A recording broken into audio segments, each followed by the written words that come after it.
The World Health Organization has described the situation at Gaza's main hospital, Al-Shifa, as dire and perilous, with food, water and power all running out. Controversial Home Secretary Suella Braverman fired after accusing the UK's police of favouring pro-Palestinian protesters. Poland's hung parliament met for the first time after October's general election, with left-wing parties announcing a coalition that would give them the majority needed to govern. Iceland has declared a state of emergency as hundreds of small earthquakes suggest a major volcanic eruption is imminent.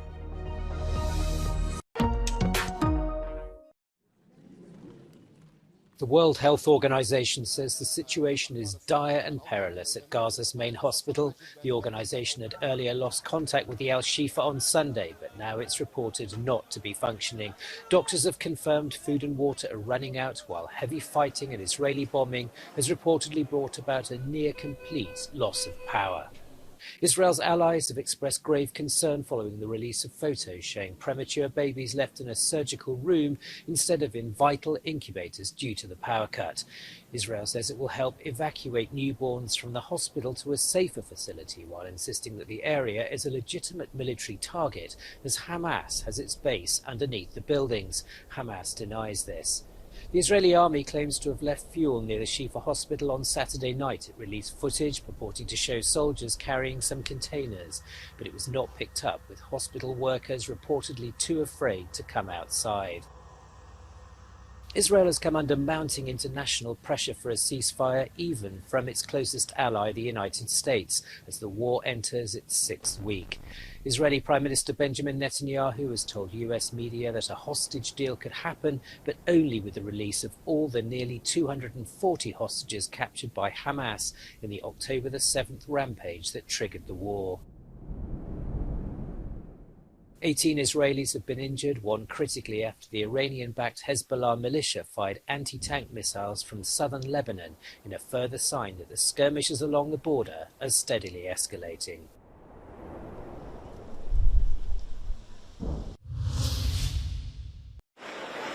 "100,000 demonstrators marching through the streets of Paris decrying rising anti-Semitism. Authorities say this was just one of approximately 70 events staged across the country, which attracted more than 180,000 people in total, including politicians. Prime Minister Elisabeth Borne and the leader of the far right, Marine Le Pen, attended the rally in the French capital. While President Macron did not attend, he expressed his support for the protest. Some 3,000 police officers were deployed in Paris to oversee the event. In Romania, protesters gathered in solidarity with Israel in Bucharest and called for the release of hostages taken by Hamas militants. 3 dual Romanian Israeli citizens were among those captured. We just want this thing to end. We want peace, and we want all the kidnapped people to come back to their loved ones, back home. And in Brussels, several hundred people also took part in a similar demo. This after the Interfederal Centre for Equal Opportunities and the Fight Against Racism recorded 43 incidents involving people of Jewish descent in just 1 month, most concerning hate speech. Tensions among the UK's ruling Conservatives have exploded again after the sacking of one of the country's most senior ministers, Home Secretary Suella Braverman. Prime Minister Rishi Sunak had been under pressure to fire her after a series of controversies surrounding the hardline and divisive figure. The latest was an unsanctioned newspaper article in which she suggested police had been more lenient to pro-Palestinian protesters than with right-wing counterparts. The announcement came as part of a wider cabinet reshuffle. Braverman will be replaced by James Cleverly, while former Prime Minister David Cameron was named Foreign Secretary. The head of Ukraine's ground forces says Russian troops have begun a push to regain territory near Bakhmut. A military spokesperson said Russian attacks on the shattered eastern town of Avdiivka had eased in the past day, but were likely to intensify again. Ukrainian President Volodymyr Zelensky used his nightly address to warn again that Ukraine must prepare for winter, fearing Russia will pick up its campaign of systematic strikes on power facilities.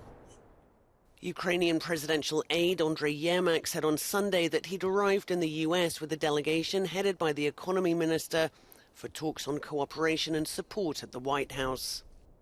Meanwhile, some Ukrainian refugees have returned home from Israel. They found they'd exchanged one war for another. Везде есть. Ты только сирена, ты бежишь в убежище. Поэтому там было очень страшно, когда террористы заходили в город. Так как мы были в Ашкелоне, это ж недалеко возле Газы, поэтому вот это было очень страшно, когда ты читал, слышал, что массовая резня, вот это было страшно. The family is back in Kharkiv, which is regularly hit by Russian attacks.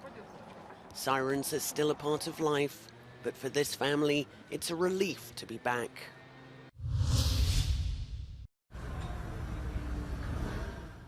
Police were plentiful in San Francisco as this week's Asia-Pacific Economic Cooperation Leaders Conference gets underway. Protesters are expected to follow the leaders of nearly 24 countries, along with their entourage. Activists protesting against corporate profits, environmental abuses, poor working conditions, and the Israel-Hamas war will be making their opinions known. The major draw is Wednesday's meeting on the sidelines between Presidents Joe Biden and Xi Jinping. The United States and China are the two global economic heavyweights. Combined, they produce more than 40% of the world's goods and services. If they don't get on, there will be consequences. I think if the US and China fail to work out a functional relationship, the fact is that many global challenges will go neglected, whether we're talking about climate change or regional conflicts like the wars going on in the Middle East or Ukraine. If the two sides aren't talking and on stable terms, coordinating on such issues are impossible. The face-to-face meeting between Biden and Xi is only their second in-person get-together in almost 3 years. Trade, Taiwan, and technology are on the agenda, as well as the two wars in the Middle East and Ukraine. Meanwhile, the protests are likely to continue throughout the week.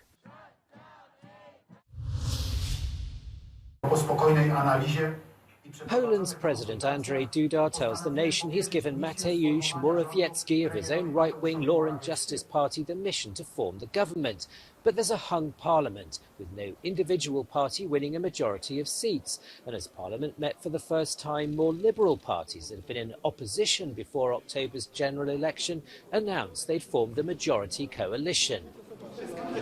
Jesteśmy gotowi za chwilę parafować tekst umowy koalicyjnej, który będzie dla nas zbiorem drogowskazów i rekomendacji. One dotyczą i przedsiębiorców, i pracowników. Dotyczą i edukacji, i ochrony zdrowia. Dotyczą wsi, rolnictwa i wielkich metropolii.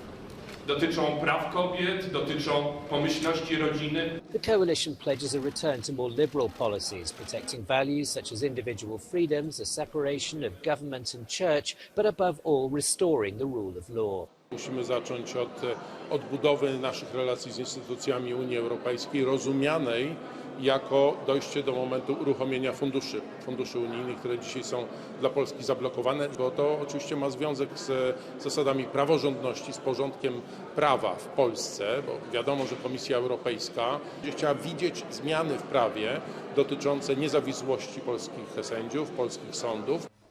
However, Razem, which is part of the coalition, decided not to sign the agreement, although it declares its full support for the government emerging from the opposition factions.